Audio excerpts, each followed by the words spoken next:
Next news में आपका बहुत बहुत स्वागत है। मैं हूं आपके साथ अबरारुल हक रहमान। दर्शकों, 2024 के लोकसभा चुनाव को लेकर के तमाम सियासी पार्टियां इस समय जो है अपने अपनी रणनीतियों के हिसाब से इस चुनाव में ज्यादा से ज्यादा सीटें जीतने की कोशिश कर रही है। और इस वजह से ही आप देख रहे हैं कि जो रैलियों का सिलसिला है वो अब आपको अलग अलग राज्यों में देखने को मिलना शुरू हो गया हो। चाहे वो बिहार की बात करें, उत्तर प्रदेश की बात करें, चाहे वो मध्य प्रदेश की बात करें, तमाम राज्यों में चाहे सत्ता पक्ष और विपक्ष दोनों ही पूरी तरीके से एक्टिव नजर आ रहे हैं। और वो लगातार इस बार के लोकसभा चुनाव को जीतने के लिए भारतीय जनता पार्टी ने अपनी पूरी की पूरी ताकत झोंक रखी है। और इस वजह से ही विपक्ष को भी एक कड़ी चुनौती का सामना है कि विपक्ष दरअसल इस पूरे मामले को लेकर के अपनी जीत की स्थिति सुनिश्चित कैसे करेगा। और साथ ही एक बड़ा सवाल ये कि विपक्ष के जो चेहरे लगातार एक के बाद एक कहीं ना कहीं बिखरते चले जा रहे हैं या फिर वो एनडीए का हिस्सा बन रहे हैं। तो ऐसे में विपक्ष किन बातों को लेकर के, किन मुद्दों को लेकर के इन तमाम नेताओं को जो है एक साथ लाने की कोशिश करेगा और वो इसमें सफल कितना हो पाएंगे। दर्शकों, सबसे पहले तो आप ये समझिए कि कांग्रेस पार्टी जो कि सबसे बड़े मुख्य दल के तौर पर इस समय जो इंडिया गठबंधन में देखी जा रही है, और उसके बाद टीएमसी की बात करें, समाजवादी पार्टी की बात करें, जो है शरद पवार की पार्टी की बात करें, उद्धव ठाकरे की पार्टी की बात करें, ये तमाम की तमाम पार्टियां जो है वो इस समय कहीं न कहीं टूट के कगार पर है। और कांग्रेस पार्टी में भी कई बड़ी टूट हमें देखने को मिल चुकी है। बिहार की राजनीति में जिस तरीके से नीतीश कुमार ने बगावत की थी और उस बगावत के बाद अब कहीं न कहीं इंडिया गठबंधन की उन उम्मीदों पर पानी भी फिर गया कि आखिरकार इंडिया गठबंधन जिस नीतीश कुमार को लेकर के तरह तरह के दावे कर रहा था, या फिर जिस नीतीश कुमार ने खुद ही इस गठबंधन को लेकर के पूरा का पूरा फॉर्मूला तैयार किया था, वो आखिरकार इस समय किस तरीके से बिखरता हुआ नजर आ रहा है। और इस फॉर्मूले में खुद अब नीतीश कुमार की भागीदारी नहीं नजर आती है। तो अब ऐसे में क्या बिहार की राजनीति में जो बड़ा उलटफेर हुआ उसके बाद अब 2024 के चुनाव से पहले भी और कई बड़ी टूट हमें अलग अलग राजनीतिक दलों में देखने को मिल सकती है। क्या इसकी संभावनाएं जो है वो नजर आती है। लेकिन हम आपको एक खास बयान सुनाने जा रहे हैं दर्शकों, तेजस्वी यादव का, जो इन्होंने बिहार में सत्ता गिरने के बाद दिया था और कहा था कि नीतीश कुमार को लेकर के जो है अब बिहार की जनता को यह फैसला लेना है कि आपको मुख्यमंत्री कैसा चाहिए और क्या नीतीश कुमार को ऐसा मुख्यमंत्री बिहार की जनता पसंद करेगी या नहीं, वो जनता फैसला करेगी।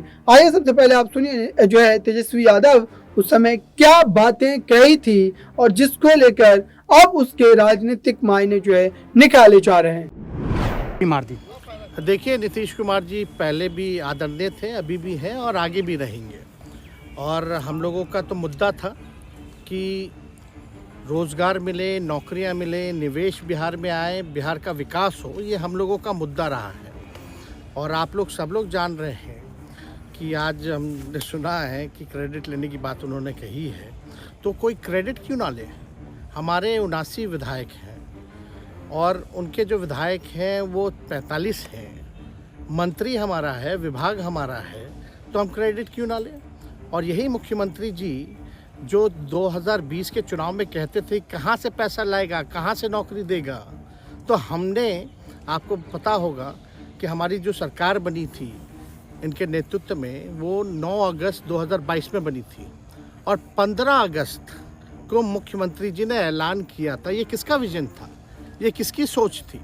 तो जो मुख्यमंत्री कहता था कि यह असंभव है नौकरी देना, उसको हमने एक हफ्ते के अंदर जो है उनसे बुलवाने का काम किया, जो कहता था असंभव है।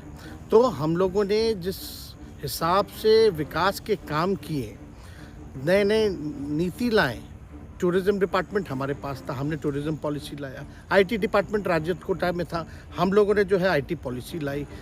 और भी कई जो पॉलिसीज़ हैं हम लोगों ने लाने का काम किया। स्पोर्ट्स पॉलिसीज़ हम लोगों ने लाने का काम किया। जो खेलेगा उसको भी नौकरी मिलेगा सरकारी, और जो पढ़ेगा उसको भी नौकरी मिलेगा।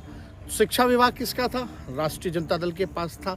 हमारे मंत्रियों ने लगातार जो है नौकरियां देने का काम किया। और ये 17 महीने में जो काम हुआ है, ऐतिहासिक काम हुआ है, जो आज तक पूरे देश में नहीं हुआ है। और ये भाजपा और नीतीश जी की तो सरकार 17 साल भी रहे हैं, तो 17 साल बनाम 17 महीने।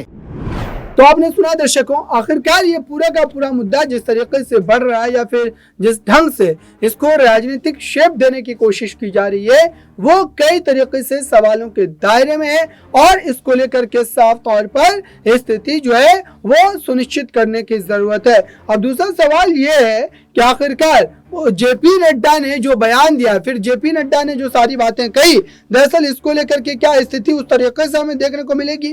क्योंकि जेपी नड्डा ने उस समय जो बिहार में एक बयान दिया था, जो है जब नीतीश कुमार ने बगावत की थी और ये कहा था कि वो तमाम क्षेत्रीय दलों को कहीं ना कहीं मिटा देंगे, तमाम क्षेत्रीय दलों को खत्म कर देंगे अगर वो अपनी सही रणनीति के साथ राजनीति करने लगे। उसके बाद ही नीतीश कुमार ने इस पूरे मामले पर बगावत के सुर अपनाने शुरू किए थे। लेकिन आज जेपी नड्डा का मामला बिगड़ चुका है दर्शकों, जेपी नड्डा का मुद्दा जो बिल्कुल बदल चुका है और जेपी नड्डा ने इस पूरे मामले को लेकर के क्या बयान दिया है, देखिए आप इस रिपोर्ट में। सभी वरिष्ठ सज्जनवृंद,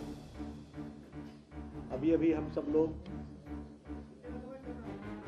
नीतीश कुमार जी के नेतृत्व में बिहार में नवगठित सरकार एनडीए की सरकार के शपथ ग्रहण कार्यक्रम से निवृत्त होकर यहाँ आपसे रुखसत हुए हैं। सबसे पहली बात तो यह है कि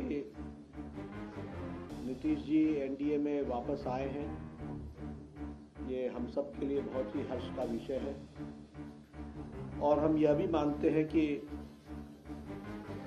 ये जो हमें बिहार ने मैंडेट दिया था, वह मैंडेट एनडीए को दिया था और जेडीयू का भी और नीतीश जी का भी नेचुरल।